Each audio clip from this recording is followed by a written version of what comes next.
Jelang berakhirnya Liga 1 musim kali ini, beberapa kerusuhan di tribun terjadi. Hal tersebut menjadi masalah serius karena sepak bola tanah air sedang berbenah pasca tragedi Kanjuruhan tahun lalu.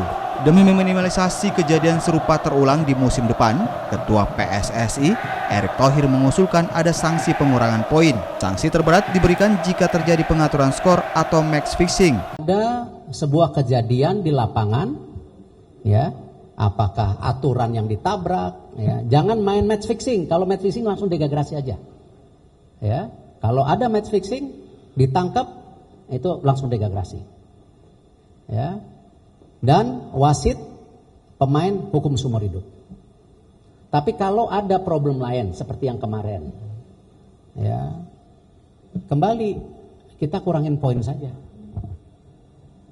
Supaya apa? Klub dan supporter merasa punya tanggung jawab yang sama. Usulan Erick Thohir ini juga masih mendapat pro dan kontra di kalangan pecinta sepak bola. Mereka lebih berharap agar sanksi tanpa penonton di stadion bagi supporter yang melakukan tindakan kerusuhan.